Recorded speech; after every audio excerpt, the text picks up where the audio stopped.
अच्छा, इसके बाद अब स्लाइडिंग फिलामेंट थ्योरी को ये पढ़ते हैं। स्लाइडिंग फिलामेंट थ्योरी कह लें, स्लाइडिंग फिलामेंट मॉडल कह लें। ये मॉडल एक्सप्लेन करता है कि मसल कॉन्ट्रैक्शन कैसे होती है।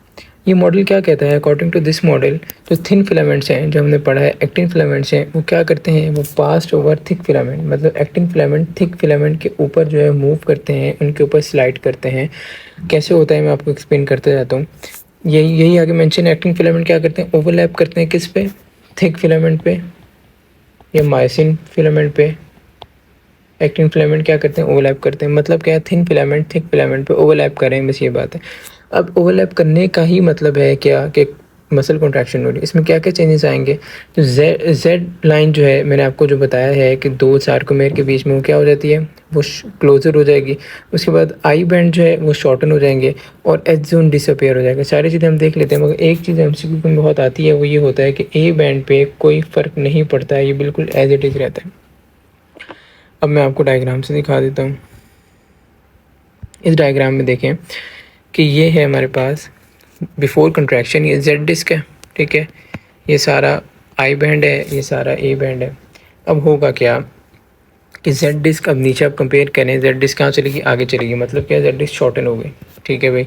उसके बाद हमने ये पढ़ा है कि आई बैंड भी क्या है, आई बैंड भी शॉर्टन हो जाएगा। ये पूरा आई बैंड है, यहाँ देखें आई बैंड सिर्फ इतना से रह गया, तो ये भी क्या हो गया, शॉर्टन हो गया। पर ए बैंड देखें, ये ए बैंड यहाँ से देखें नीचे भी वहीं आ रहा है, यहाँ से देखें यहाँ नीचे भी वहीं आ रहा है, तो ए बैंड की लेंथ उतनी ही है। तो हमें ये पता चला कि ए बैंड चेंज नहीं होता, बाकी क्या होता है, जो एच जोन है ये डिसअपेयर हो जाएगा, ठीक है, एच जोन डिसअपेयर हो जाएगा और जो है जेड लाइन क्लोज आ जाएगी और आई बैंड भी क्या हो जाएंगे, शॉर्टन हो जाएंगे। तो ये सारी चेंजेस आ रही होती हैं, ठीक है। अब during muscle contraction cross bridges क्या करते हैं, become attach to binding side on actin filament. Cross bridges का मतलब क्या है कि देखिए मायोसिन का ऐसा कुछ स्ट्रक्चर था, जैसे डीएनए के डबल स्ट्रैंड होते हैं और आगे दो हेड थे, तो दो हेड हैं, ये क्रॉस ब्रिजेस हैं, ठीक है। ये क्या करेंगे, ये बाइंड करेंगे एक्टिन फिलामेंट पे। तो ये जो एक्टिन फिलामेंट्स हैं ये क्या करते हैं, ये और जो मायोसिन के हेड हैं आपस में स्लाइड करते हैं, इसी को मसल कॉन्ट्रैक्शन कहते हैं। और जो क्रॉस ब्रिजेस हैं, क्रॉस ब्रिजेस ने क्या किया, इसने पुल किया actin filament toward centre of sarcomere. इसी वजह से ये सारी चीज़ें आ रही थी। तो जैसे मैंने आपको बताया, यहाँ पर दोबारा डायग्राम, उसी डायग्राम से मैं आपको दिखाता हूँ। तो ये जो एक्टिन और मायोसिन यहाँ पर क्या कर रहे हैं, इस जगह पर थिनो थिक फिलामेंट स्लाइड कर रहे हैं, और इसने क्या किया कि इसने पूरे बैंड को शॉर्टन कर दिया। इस वजह से सारी चेंजेस जो हैं वो यहाँ पर हमें दिख रही थी। तो यही बात मेंशन है यहाँ पर, ठीक है। क्रॉस ब्रिजेस ने क्या किया, एक्टिन को सेंटर और सार्कोमेर में पुल कर लिया, इस वजह से सारा जो है वो हमारे पास जेड लाइन करीब आ रही, तो सारी चेंजेस आ रही है। अच्छा, अब एक चीज़ आ गई, अब ये पूरे प्रोसेस से हो कैसे रहा, हमने ये तो देख लिया कि ये मायोसिन था, मायोसिन के हेड थे, और एक्टिन भी ऐसा है, एक्टिन जो है मायोसिन से कंबाइन करेगा, मिलेगा और क्रॉस ब्रिज बन जाएंगे।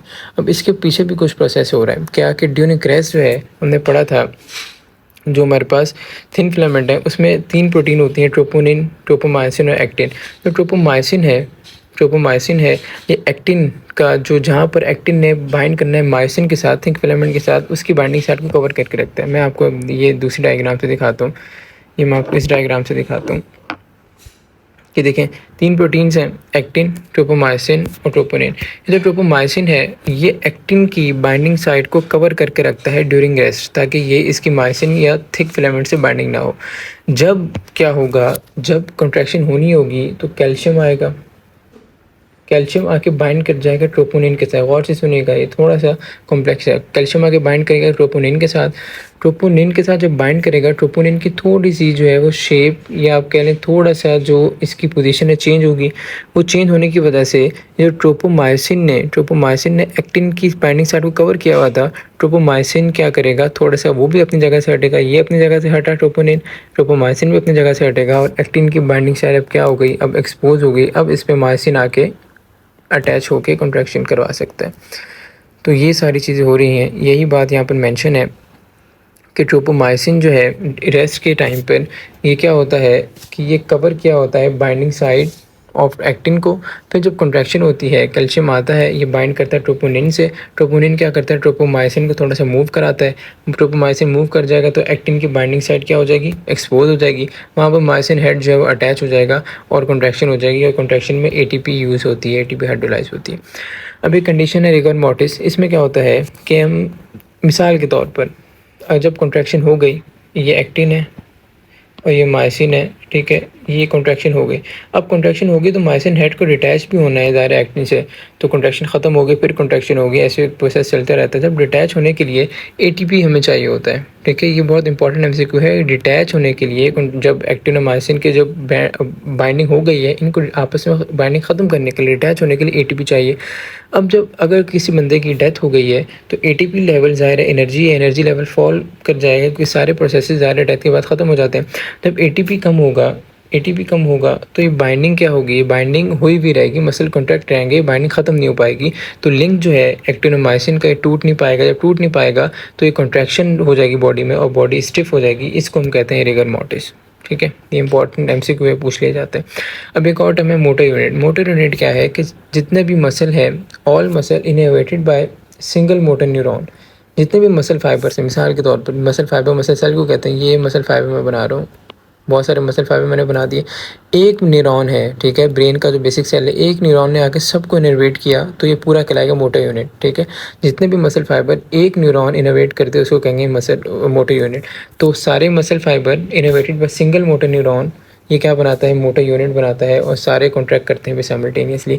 जब ब्रेन से कोई भी कॉन्ट्रैक्शन की जब सिग्नल आएगा तो वो न्यूरॉन के ज़रिए आएगा, और न्यूरॉन जितने भी मसल फाइबर को एक न्यूरॉन जितने भी मसल फाइबर को सिग्नल देगा वो मोटर यूनिट बन जाएगा, सब कलेक्टिवली न्यूरॉन और सारे मसल फाइबर मिला के, ठीक है। एक और टर्म है न्यूरोमस्कुलर जंक्शन। न्यूरोमस्कुलर जंक्शन क्या है, न्यूरो का मतलब वही न्यूरॉन और मसल, तो एक जंक्शन बनाएगा। जब न्यूरॉन मतलब ब्रेन का बेसिक सेल है वो सिग्नल लेके आएगा मसल के पास, जब मसल को सिग्नल देगा तो एक जंक्शन बनेगा। मिसाल के तौर पर न्यूरॉन आया या मसल सेल था, तो इसने जब सिग्नल दिया इसको, तो ये न्यूरोमस्कुलर जंक्शन बन गया। इसको हम न्यूरोमस्कुलर जंक्शन का नाम दे रहे हैं। अब एक और टर्मिनोलॉजी है टी सिस्टम। ये मैं आपको डायग्राम से मैं समझा दूँ तो अच्छा समझ आएगा। ये वाले डायग्राम देखते हैं। देखिए इसमें क्या है कि हमें पता है कि कोई भी अगर ये मसल का सेल है, इसकी सेल मेम्ब्रेन को हम कहते हैं सार्कोरेमा। अब सार्कोलेमा जो है कहीं कहीं पर इनवेजिनेट मतलब अंदर की तरफ मूव की हुई होती है। जैसे यहाँ पर देखें, ये अंदर की तरफ मूव की हुई है, ठीक है, सार्कोलेमा। तो अंदर की तरफ जब मूव करती है तो उसके दोनों तरफ सार्कोप्लाज्मिक रेटिकुलम मौजूद होता है, ठीक है। इस तरफ भी सार्कोप्लाज्मिक रेटिकुलम होगा, यहाँ पर भी सार्कोप्लाज्मिक रेटिकुलम, और यहाँ पर भी दोनों तरफ जहाँ भी इन्वेजिनेशन होगी सार्कोलेमा की, दोनों तरफ सार्कोप्लाज्मिक रेटिकुलम मौजूद होगा। और सार्कोप्लाज्मिक रेटिकुलम ऐसा स्ट्रक्चर है जिसके अंदर कैल्शियम आयंस मौजूद होते हैं, और यही कैल्शियम आयन जब मसल कॉन्ट्रैक्शन होनी होती है, जो मैंने आपको ऊपर समझाया है, कैल्शियम आएगा ट्रोपोनिन से बाइंड करेगा, ट्रोपोमाइसिन को अपनी जगह से हटाएगा, तो यही कैल्शियम आयन यहाँ से रिलीज होकर करते हैं। जब भी नर्व इम्पल्स आई ब्रेन से तो वो क्या करती है, ये आई यहाँ पर मसल फाइबर पे, सार्कोलेमा पे, ये आती यहाँ दायरे है, अब इन्वेजिनेशन है तो अंदर चली जाएगी। जब ये यहाँ अंदर गई कोई भी नर्व इम्पल्स टी ये इन्वेजिनेशन में, तो अंदर ये इन्वेजिनेशन में जाके ये इसको सिग्नल दे देगी सार्कोप्लाज्मिक रेटिकुलम को, दोनों साइड वाले, कि कैल्शियम रिलीज़ कर दो, और एक कैल्शियम रिलीज़ कर देंगे और पूरा जो प्रोसेस मैंने समझाया वो हो जाएगा। तो इसको कलेक्टिवली ये जो इन्वेजिनेशन और दो सार्कोप्लाज्मिक रेटिकुलम दोनों साइड वाले, तो इनको हम नाम देते हैं ट्रायड, क्योंकि ट्रायड तीन चीज़ों को कहते हैं, तीन चीज़ें बननी है, एक सार्कोलेमा की इन्वेजिनेशन और दो सार्कोप्लाज्मिक रेटिकुलम, ये ट्रायड बना रहे हैं, और इसको टी ट्यूब्यूल का भी नाम फिर दे रहे होते हैं। तो ये होता है टी ट्यूब्यूल। ये टर्मिनोलॉजी है, ये भी काफ़ी इंपॉर्टेंट एमसीक्यू है। तो टी ट्यूब्यूल क्या है, ट्रांसवर्स ट्यूब्यूल इसकी फुल फॉर्म है। सार्कोप्लाज्मा ऑफ मसल फाइबर क्या करता है, ये अंदर की तरफ मूव करता है deep into cell to form hollow elongated tubule, ठीक है। T tubule of a muscle collectively इनको क्या कहते हैं, पूरे जो सिस्टम बनता है टी सिस्टम कहते हैं। और इन्वेजिनेशन ये कहाँ होती है, अंदर की तरफ, या तो जेड लाइन के at the level of Z line होगी, या ए या आई बैंड के जंक्शन पे होगी। ये भी मैं आपको डायग्राम से दिखा देता हूँ। यहाँ देखें, ये है जेड लाइन, या तो इस जगह पर होगी जेड लाइन पे, या ए और आई बैंड, ये आई बैंड है ये पूरा, ठीक है, ये ए बैंड है पूरा, तो इस जगह पर ए और आई बैंड का जंक्शन आ रहा है, या इस जगह पर इन्वेजिनेशन होगी। तो इन दो जगह कॉमन जगह हैं जहाँ पर इन्वेजिनेशन हो रही होती है, ठीक है। अब ट्रायड क्या बनता है, टी ट्यूब्यूल, ठीक है, और terminal portion of adjacent envelope sarcoplasmic reticulum, जो दोनों तरफ है मैंने समझाया। ये क्या करते हैं, इंटायर लेंथ ऑफ जो मायोफिब्रिल उस पर होते हैं और मिलके ट्रायड बनता है, और इसको हम जो है वो कलेक्टिवली टी सिस्टम का नाम, ट्रांसवर्स ट्यूब्यूल टी सिस्टम का नाम और टी ट्यूब्यूल का नाम दे रहे होते हैं, ठीक है भाई।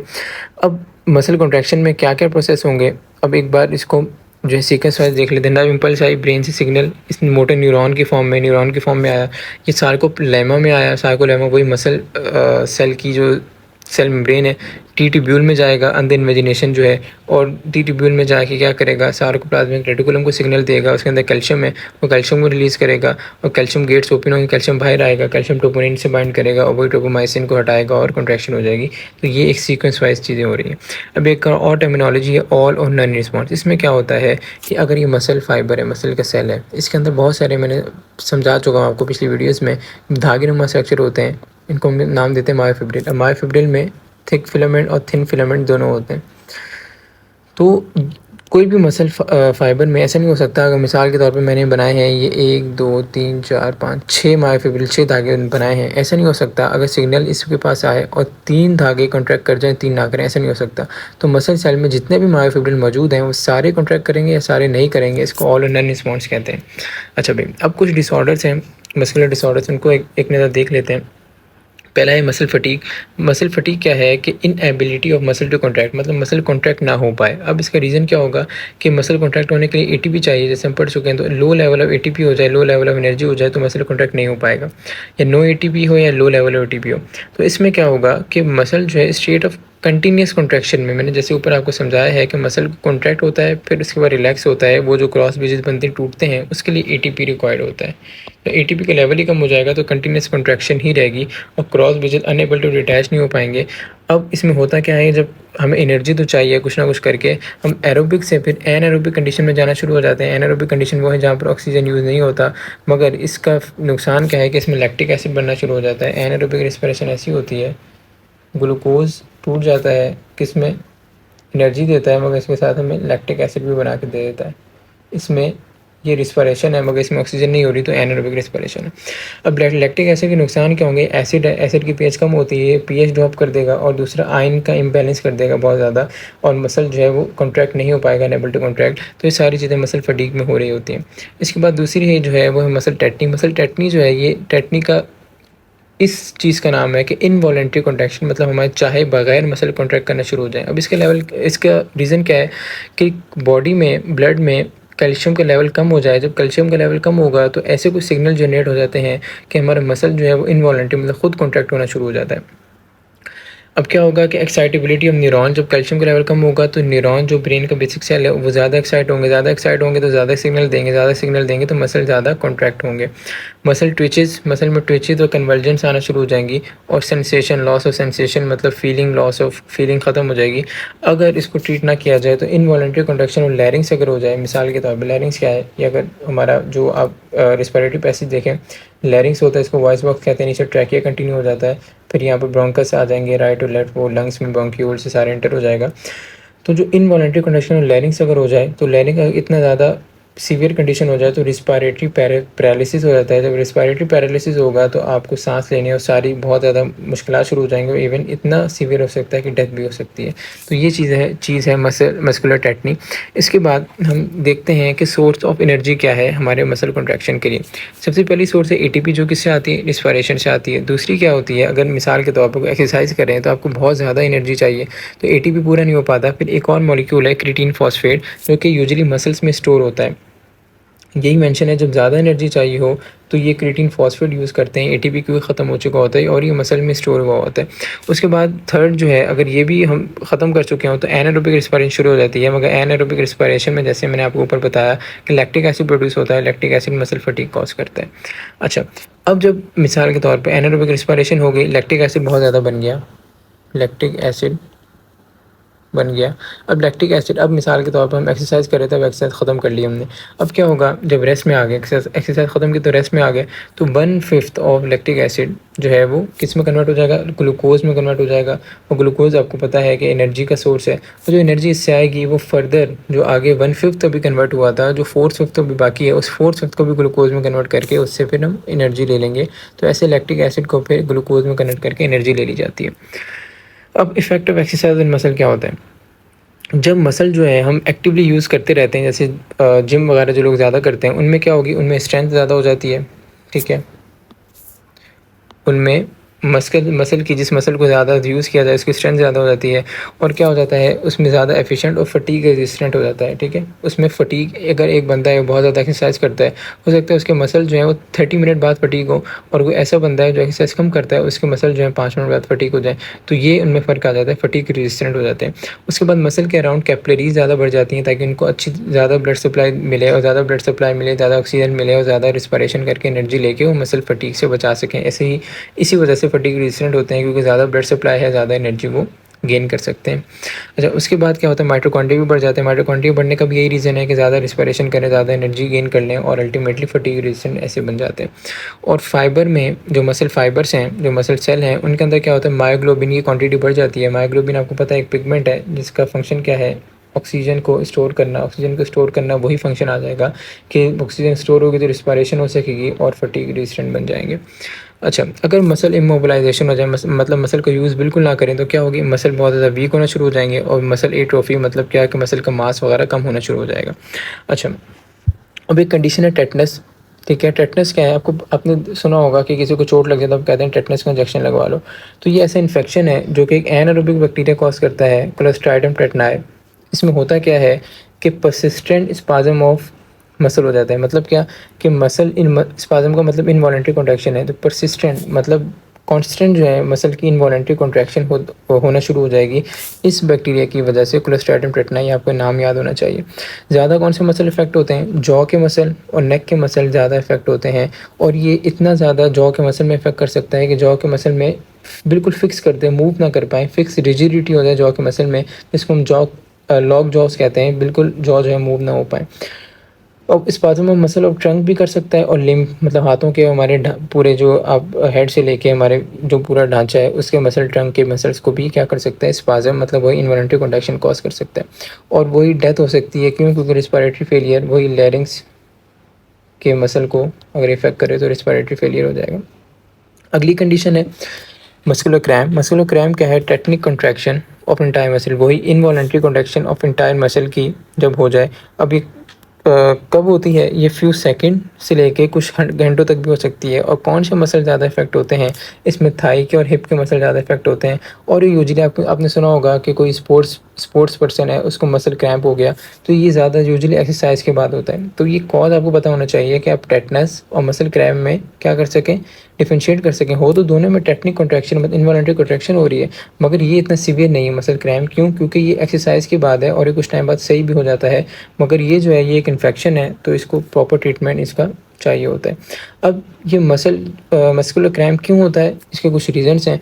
अगर blood glucose level, blood sugar level कम हो जाए तब भी हो सकता है, इलेक्ट्रोलाइट इम्बैलेंस हो जाए तब भी हो सकता है, बहुत ज़्यादा वाटर लॉस हो जाए, डिहाइड्रेशन हो जाए, उससे भी हो सकता है, और स्पाइनल कॉर्ड या न्यूरॉन्स की इरिटेबिलिटी हो जाए तो उससे भी हो सकता है। तो ये इसके कुछ कॉजेज़ हैं जिसकी वजह से मसल क्रैम्प्स हो सकते हैं। अच्छा, अब है इसके बाद parts of muscle. Parts of muscle में मसल के जो है वो 3 पार्ट्स होते हैं टोटल। कौन कौन से, एक ओरिजिन, मतलब क्या कि अगर मिसाल के तौर पर मैं ये मसल बनाता हूँ, ये मसल है, ठीक है। इसको शेड, अच्छा, मसल जो है एक पॉइंट पे फिक्स होगा, ठीक है, यहाँ पर ये फिक्स है अगर, तो इसको नाम हम दे देते हैं ओरिजिन का। जहाँ पर मसल एक जगह एक पॉइंट पे फिक्स हो उसको नाम देते हैं ओरिजिन का। यही मेंशन है, फिक्स्ड जो है जब मसल कॉन्ट्रैक्ट करे जिस पॉइंट पे फिक्स हो उसको नाम देते हैं ओरिजिन का। दूसरे पॉइंट पे फिक्स नहीं है, ये वाला पॉइंट जो है ये ऐसा है जहाँ पर ये मूव कर सकता है, तो ये वाला मसल, ये वाला पॉइंट कहलाता है इंसर्शन, ठीक है। जहाँ पर ये अटैच हो, बोन को मूव कराए, इसको नाम देते हैं इंसर्शन का। बस इतना ध्यान में रखें, एक पॉइंट पे फिक्स है, अगले पॉइंट पे फिक्स नहीं है, फ्री है। तो जहाँ पे फिक्स है ओरिजिन है, और जहाँ से मूवमेंट कर सकता है वो इंसर्शन कहलाता है। और ये वाला पूरा पार्ट क्या कहलाता है, बेली, मसल बेली कहलाता है, ठीक है। तो 3 चीज़ें क्या कि ओरिजिन जहाँ पर मसल फिक्स है, इंसर्शन जहाँ से वो मूव कर सकता है, और मसल बेली पूरा जो मेन मसल का पार्ट होता है। अच्छा, अब लिगामेंट और टेंडन का हमने पढ़ना है। लिगामेंट क्या होता है, ये बोन को बोन से जोड़ता है। मिसाल के तौर पर ये एक बोन है, ये दूसरी बोन है, इनको जोड़ने वाला क्या कहलाएगा, लिगामेंट, ठीक है। ये लिगामेंट कहलाएगा, बोन टू बोन को जोड़ना। और टेंडन क्या है, मसल को बोन से जोड़ना। मिसाल के तौर पर ये आ गई, आपके पास मसल है कोई, ठीक है, और ये बोन है, तो ये एक स्ट्रक्चर है जो कि मसल को बोन से क्या कर रहा है, जोड़ रहा है, ये कहलाएगा टेंडन, ठीक है। तो लिगामेंट क्या करता है, बोन्स को बोन से जोड़ता है, और टेंडन क्या करता है, बोन्स को मसल से जोड़ता है। ये आपसे डायरेक्ट एमसीक्यू पूछ लिया जाता है। अब मूवमेंट ऑफ बोन कैसे होती है, ठीक है। जैसे मैंने आपको बताया कि मसल क्या करता है, मसल जो है वो बोन को टेंडन क्या करता है, मसल को बोन से जोड़ता है। तो हमेशा जब टेंडन को पुल करते हैं मसल के ज़रिए, जैसे मिसाल के तौर पर ये एक मसल था, ठीक है, और ये है बोन, और ये बीच में इनके मौजूद है आपके पास, इसका कलर चेंज कर लेता हूँ मैं, बीच में ये आपके पास मौजूद है टेंडन, ठीक है। और यहाँ पर ये फिक्स होगा तो इसको क्या नाम देंगे, ऑरिजिन। यहाँ से ये क्या है, फ्री है, इसको नाम दे रहे हैं इंसर्शन। तो ये क्या करे, जब भी अब इसकी बोन को मूव करना है, ठीक है, कोई मूवमेंट हो रही है, बोन को मूव करना है, तो ये मसल क्या करेगा, ये इंसर्शन की तरफ से क्या करेगा, खींचेगा इसको। जब खींचेगा तो बीच में क्या है, टेंडन से खींचेगी ये बोन, और टेंडन से खींच के बोन मूव होगी। तो ये पुलिंग जब टेंडन की होती है बाय मसल के ज़रिए होगी, ज़ाहिर है मसल से अटैच है, तो ये बोन को ऐसे मूव कर सकते हैं। बिकॉज एक और टर्मिनोलॉजी है एंटागोनिस्टिक मसल। होता क्या है, ये ऐसा कुछ होता है, जैसे मिसाल के तौर पर आपको बाइसेप मसल है और ट्राइसेप मसल है, ठीक है। आपको पता होगा आपके आर्म के जो फ्रंट पे मसल है वो बाइसेप है, और आपके बैक पे ट्राइसेप है। तो एक मसल जो है वो कॉन्ट्रैक्ट करे और दूसरा क्या करे, रिलैक्स करे। ये क्या कहलाते हैं, ये कहलाते हैं एंटागोनिस्टिक मसल। जैसे मिसाल के तौर पर अब जिम में बाइसेप करते हैं, ठीक है, अब डंबल उठाते हैं, डंबल उठाया तो बाइसेप जो है आपने देखा होगा, बाइसेप मसल जो है हार्ड हो जाता है, और ट्राइसेप पे ऐसा इफेक्ट नहीं आता। क्यों? क्योंकि बाइसेप जो है वो कॉन्ट्रैक्ट कर चुका होता है और ट्राइसेप क्या कर रहा होता है, रिलैक्स कर रहा होता है। ऐसे ही अगर आप ट्राइसेप की एक्सरसाइज करें तो ट्राइसेप जो है वो हार्ड हो जाता है, तो ट्राइसेप क्या करता है, कॉन्ट्रैक्ट करता है, और बाइसेप पे ऐसे इफेक्ट नहीं आता, तो बाइसेप क्या करता है, रिलैक्स करता है। तो इसमें ये एग्जांपल एंटागोनिस्टिक मसल क्या होते हैं कि member of muscle pair, pair का मतलब दो, ठीक है, मेंबर ऑफ मसल पेयर जो क्या करें, वर्क अगेंस्ट ईच अदर, मतलब क्या कि एक कॉन्ट्रैक्ट करे एक रिलैक्स करे, वन कॉन्ट्रैक्ट अदर रिलैक्सेस, तो इनको नाम देते हैं एंटागोनिस्टिक मसल, ठीक है। तो ये बहुत सारे पेयर्स होते हैं, मैंने आपको एग्जांपल दी बाइसेप ट्राइसेप की। जैसे अब दोबारा मैं आपको एक्सप्लेन कर देता हूँ। अब डंबल उठाते हैं तो बाइसेप जो है कॉन्ट्रैक्ट करता है, हार्ड हो जाता है, और ट्राइसेप क्या करता है, फिर रिलैक्स करता है। ऐसे ही अगर आप ट्राइसेप की एक्सरसाइज करें, ट्राइसेप हार्ड हो जाता है मतलब कॉन्ट्रैक्ट हो जाता है, और बाइसेप क्या करता है आपके पास, रिलैक्स करता है।